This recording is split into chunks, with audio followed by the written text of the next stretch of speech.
we have an interesting topic we are going to discuss about Pastor Ezekiel of Mavueni. Welcome back to our channel. Press the subscribe button for more news bulletins.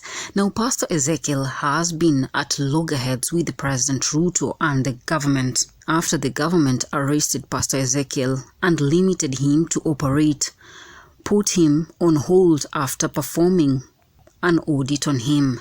Pastor Ezekiel once gave a testimony before the elections and stated, "Mnakata uhuru, nyang'au inakuja." Those were his exact statement, warning the Kikuyus of the Mount Kenya region. In this case, the nyang'au was used to refer to our current government, since Pastor Ezekiel was at loggerheads with the government, from imprisoning him to framing him to be an ally of the Shakahola shrine that had massive bodies, more like a cult, to almost freezing all his assets. Since it was analyzed, Ezekiel was a billionaire and had wealth that the government wanted to use. By freezing his wealth, it would be used to support the people of Kenya, since Kenya was running bankrupt and needed to borrow loans after the accumulative loans they had borrowed and had restrictions on borrowing funds.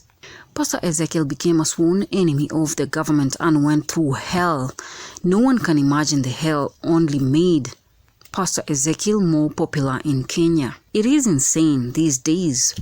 Pastor Ezekiel has massive support for the government and President William Ruto, as his compliments are always positive. Pastor Ezekiel has been constantly praising President Ruto lately with comments like he has developed Kenya with high living standards controlled, and President Ruto has every right to do donations in churches. It does not matter whatever the amount of money, because when he donates, people oppose him. When he fails to donate, people still oppose him. I mean, it's hard to understand Kenyans. Unaona hizo barabara mnamcheka eti anasema hii barabara inajengwa, hii barabara sitajengwa. Sikufichi. I'm not a politician. I'm talking about spiritual matters. Sitajengwa. Alafu utashindwa kusema.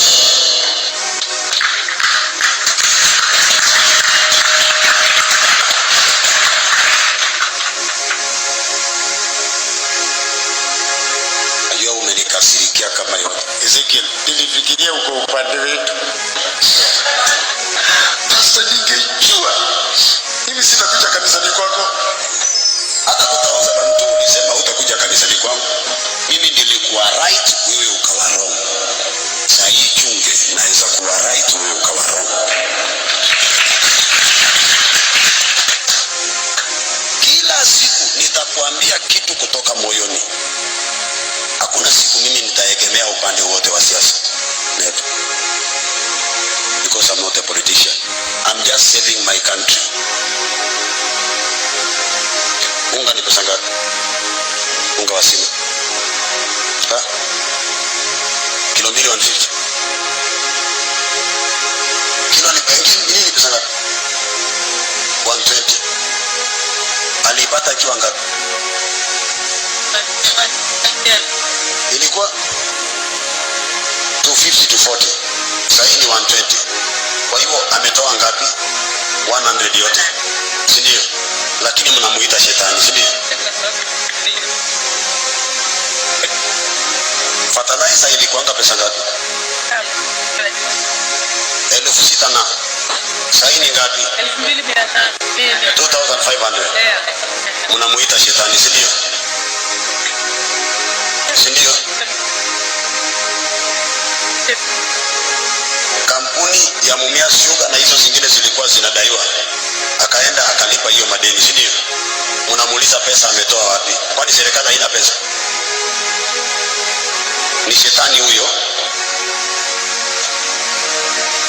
Sasa hivi mko na mahindi mpaka mahali mnauza bado hamjui, sindio? Ni shetani huyo. Mko na ngano mpaka watu wanaroko wanalalamika, jameni ngano. Ni shetani huyo. Ungevunaje ngano kama ungekuwa na fertilizer? Sasa mlio kataa Kenyatta, mtachinjwa hivi asubuhi tu. Kiuchumi nimewaambia for free.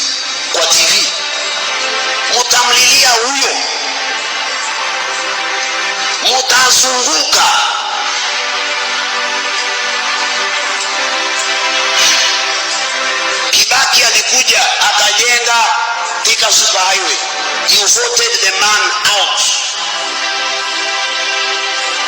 Mulimkataa. Ilibidi Mungu afanye hivi na hivi.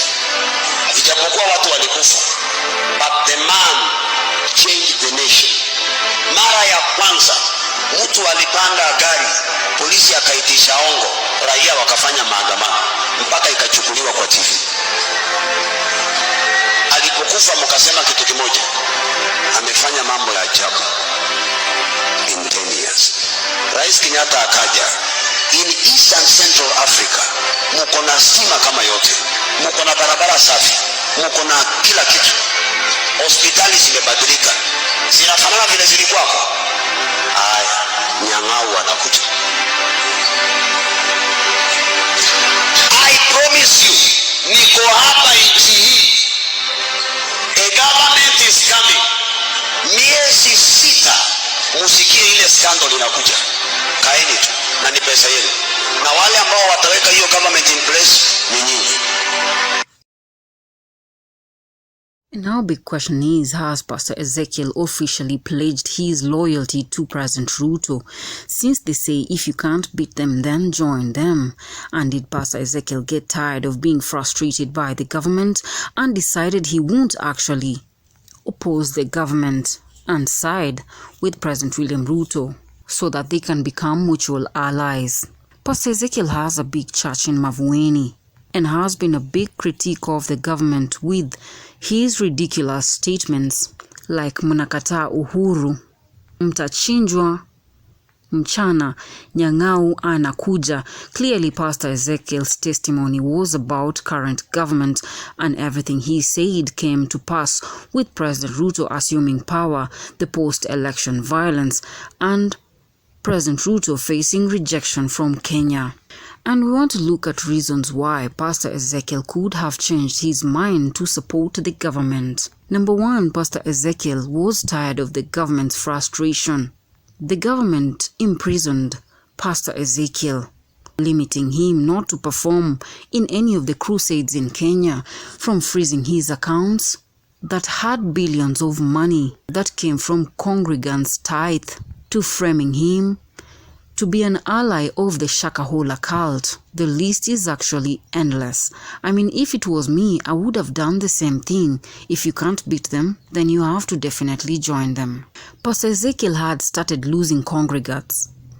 We all know Pastor Ezekiel had a large supporter congregant after the arrest and framing of Shakahola on him. It sparked criticism and rejection, with people doubting his faith. He was wise enough to invite the government to do a vetting on Mavueni Church to clear his name. They say if temptations knock your door, they come in whole. Insane Kenyans had started tarnishing Pastor Ezekiel's name, stating he kills people, he has a morgue in his church. I mean, it's ridiculous. Let's be realistic. Pastor Ezekiel had created job opportunities for a lot of people, has built fancy schools, international schools, fancy hotels. I don't think he can sabotage the lives of Kenyans. And our big question is, what really transpired that Pastor Ezekiel currently shows his support for the government? Is Pastor Ezekiel in the current government? What do you think? Leave your views on our comment section. Subscribe to Royal News Updates Media, the channel where you get all your trending politics. JD Ishmaels.